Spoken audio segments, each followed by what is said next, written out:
morning, everybody. Welcome back to our Sunday service. I'm going to be starting off today with Bill Levin's transcription of love.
Good morning and welcome again this morning to our virtual service. There are several announcements this morning. On May 31st, we will be holding the annual meeting for both the Uxbridge Society and the congregation. Those of you who are members will get more information about that, but we are required to announce 2 weeks in advance that we are having a meeting. I hope that you all are doing well and that you have had a week that has been productive. You have at least seen the outside of your house through windows. As we begin our time together, I offer these opening words. O spinner, weaver of our lives, your moon is love. May we who are gathered here be empowered by that love to weave new patterns of truth and justice into a web of life that is strong, beautiful, and everlasting. These words by Barbara Walters.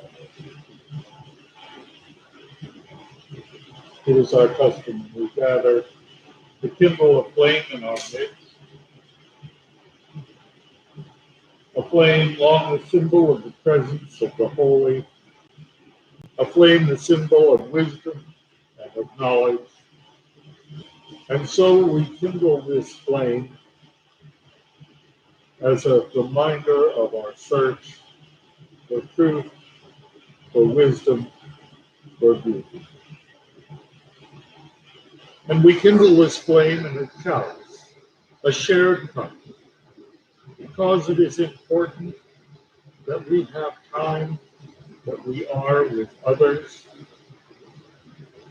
that we do things in common, that we share in our community.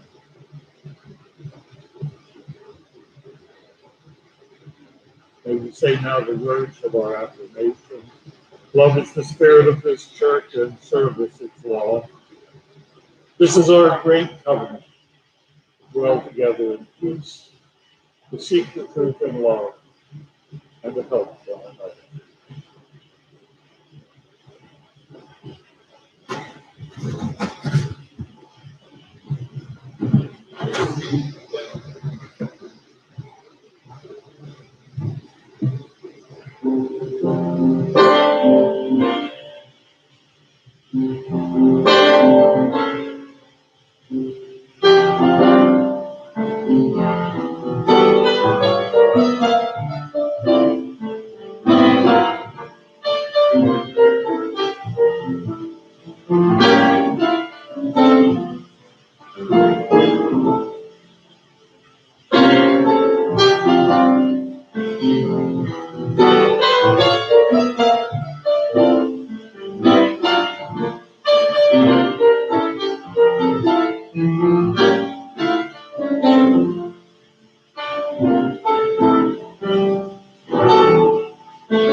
To know our customers we gather, to make time available for the sharing of joys, sorrows, of milestones.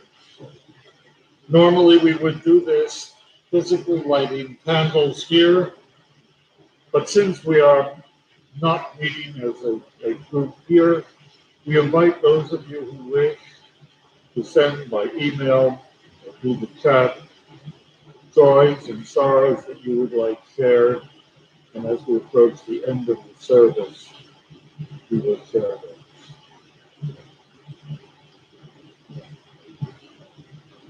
The reading that I have today is not really quite part of the service.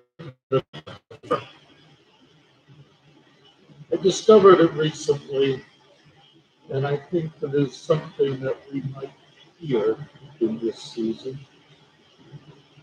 It's entitled The Villagers Who Stayed Put, and it's from that book of stories that I had to minister in Scotland. The Villagers Who Stayed Put. Sometimes adventure and the need to be brave come when we stay where we are. Certainly no one at the village of Iron in Derbyshire saw the box of cloth coming from London in September of 1665 would change all of their lives. George Vickers, the village tailor, was probably delighted with the box of new material. Yet that box contained the dreaded bacteria of the bubonic plague. It was the beginning of a terrible ordeal for the village's families. The first sign of the plague was often that you imagined that the air smelled sweet. Then there would be swellings in the neck and rings of purple blotches appearing on the body. You would start sneezing, and you would fall over. Finally, you would die. It was these signs and the sprigs of posies that people held to their noses in the vain hope of warding off the germs that led to the well-known nursery rhyme, "Ring Around the Bush." George Dickens died. 2 weeks later, Edward Cooper died.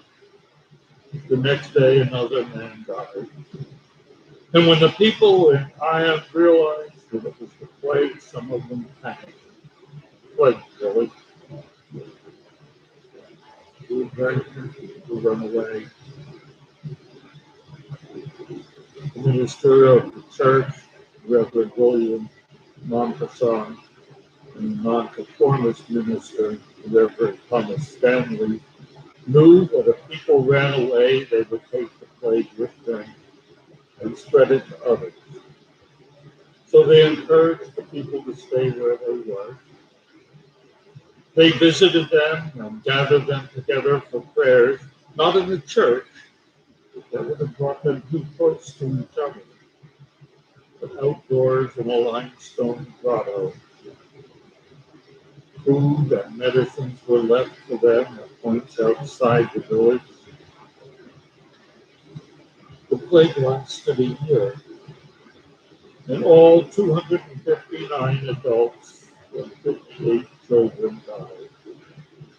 The dreaded plague was not passed on to people outside the village. No wonder people even today visit the village of Iron, wander around the cottages, stand in that limestone grotto, and remember the people of long ago and stayed to the end.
Let me pause for a moment. Prayer, meditation. As we look at these last days of this week, the beautiful, sunny, warm weather, it seems certain that spring, and even summer, is coming into the world,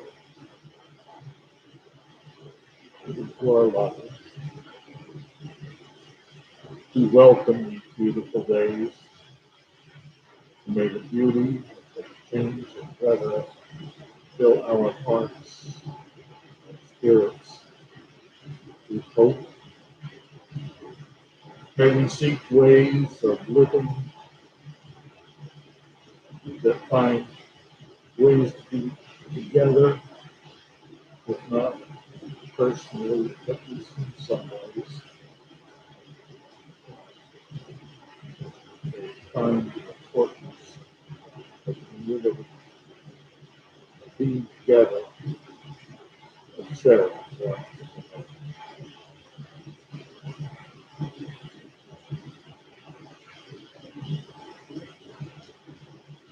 The sermon that I've chosen for today is entitled, "Why Do You Keep That?" Now, I know that not all of us are Catholics. There are an amazing number who actually are. And some people would even say that I fall into that category, though I know where everything I have is, and if I didn't have it, I might want it someday. Still, there are too many of those things.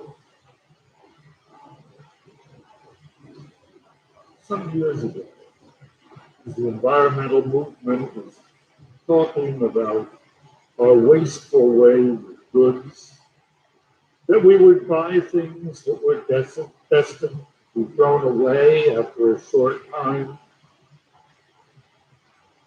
that we always wanted something newer, something brighter, something more exciting.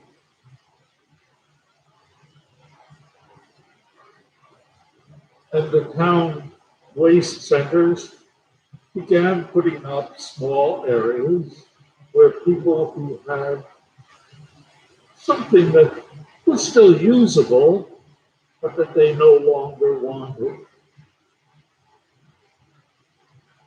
And individuals began putting things out for others to take. I remember near me, there's an old house on a large piece of land. And the family that lives there still is interested in grounds, gardens. There's a wall along the front next to the walk by the road. And on the top of that wall, some years ago, there would appear some plants. Perhaps first it would be things like lilies, and then iris, and various other things, with a sign, free. And people would stop and pick up some and take them home. And then gradually other things began to appear. Some old golf clubs. I got a very nice clay flower pot. Some old tools, all sorts of odds and ends that they no longer wanted, but that were somehow too good to throw away. Gradually spread. As I'm driving around, I don't drive too much, but I do need to drive places. I've noticed since about March that there have been a lot of little piles of goods with a sign on them, free. I've seen some of the ugliest furniture that I have ever seen in my life. And I don't know why anyone would want to pick them up and take them home. I've seen piles of children's toys. Is obviously outbroken. There are metal bookshelves. There are computer monitors and televisions. All sorts of odds and ends that people want to get rid of. I often hope that someone will take them so that they don't have to pay a recycling fee. There are a lot of those places turning up. And I suspect it's because most of us are spending far more time in our homes than we normally do.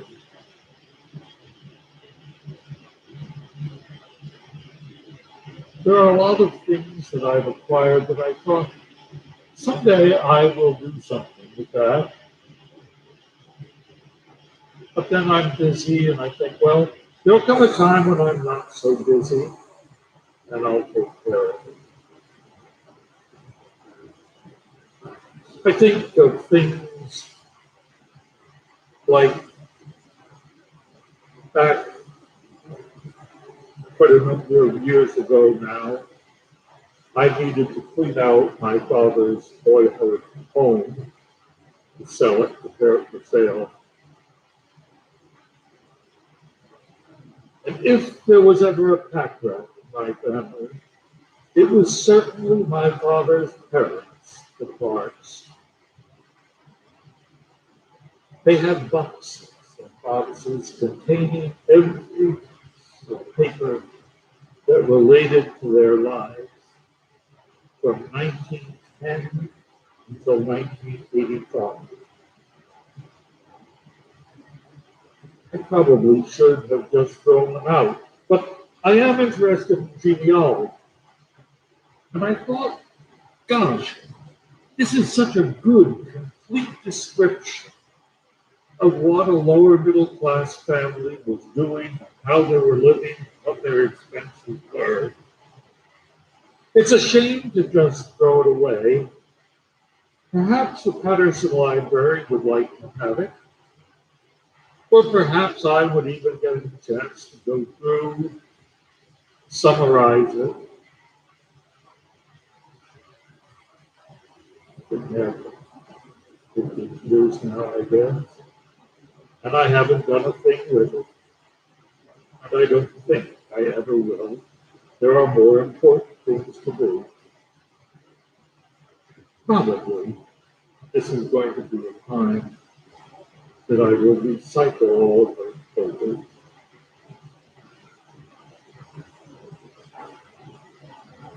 I have some furniture that I don't use, but I may have the last of the surviving chairs from the Acorns House in Richmond, Virginia during the Civil War.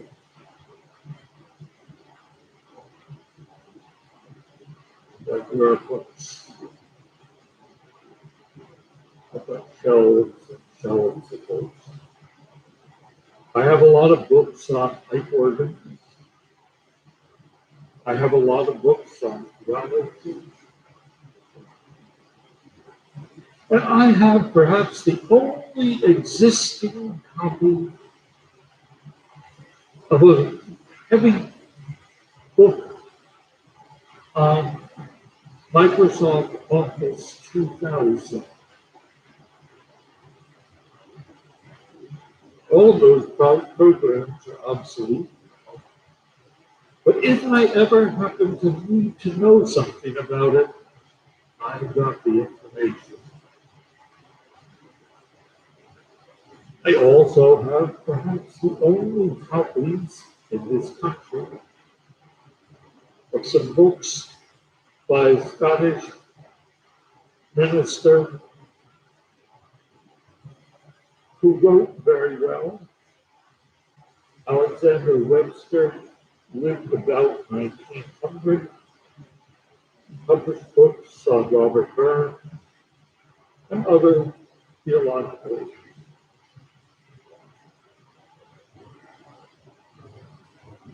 I'm going to get rid of some of the books that I no longer need. I'm going to see just how much room the rest of them will take. There are some of them that have value to be sold, and some that I really should read again. I've saved for a long time. Back when I was traveling a lot, I took a lot of pictures. Now, I've never been interested in prints and having to sort through a whole bunch of pieces of paper, so I took slides. I now have more than 100 carousels sets of slides. Each carousel holds 140. That's 14,000 slides. It was a long period of time, but 2 or 3 times a year, I would grab all of the slides about one vacation or one area and look at them. It's been a long time, but perhaps I should do that as well.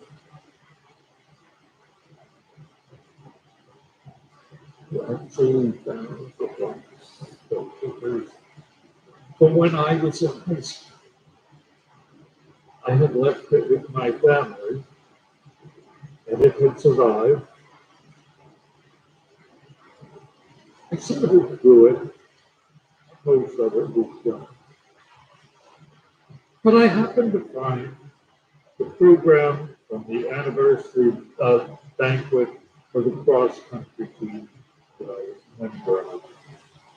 And I spent several hours looking at it and remembering each of the players that I knew and was friends with. It brought me a good deal of joy to just review something which has no tangible value really, but brought me some real joy. There are so many things that we can find ways to collect. There's a closet downstairs that has a lot of clothes in it. When I was in college and for some years after, I really liked Pendleton wool-clad shirts, and I bought quite a few. That was when I weighed about 145 or 150 pounds. I put them away because I wanted to get back to that weight and wear those shirts again. Probably. Probably I can now get rid of them. Some of them are nice little shirts. It would bring someone else joy.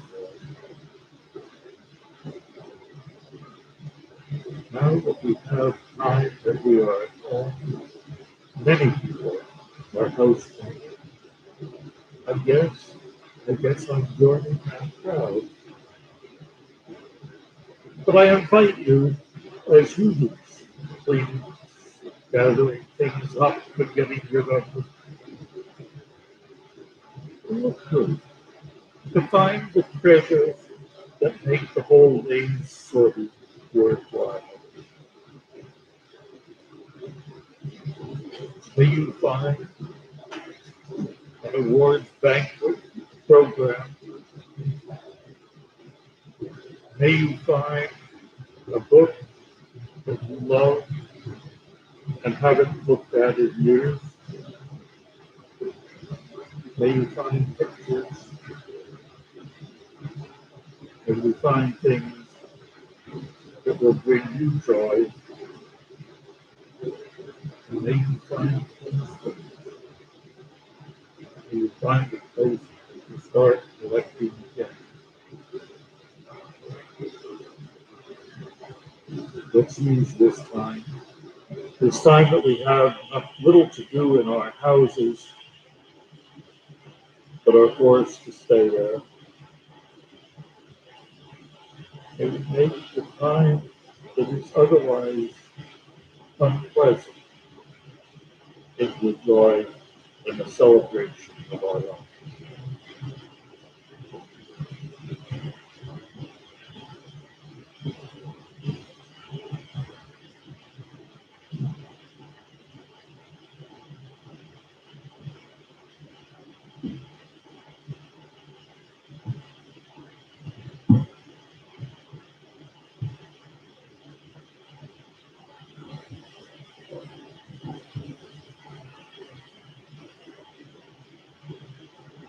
For Peter Comfort, I have a candle of cautious optimism.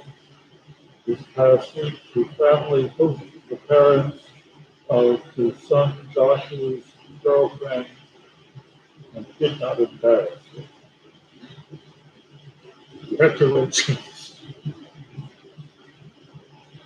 We charge the candle of joy and celebration to Sonia, who completed her master's degree program this week.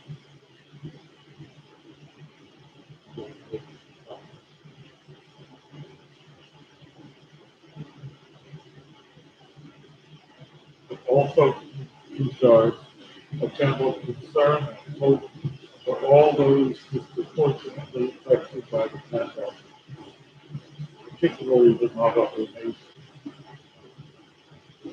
and other minority groups.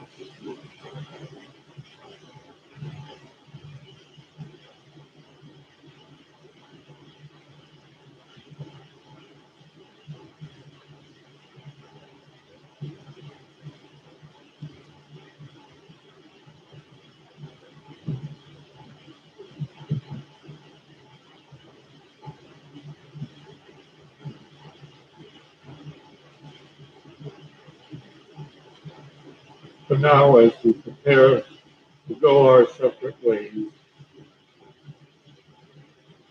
to enjoy these warm days, to enjoy those little things which are now so important. And as we extinguish the candle that we quickly without gathering, may it burn on in our hearts and minds, calling us to be with each other, to be in community, find love, to find hope,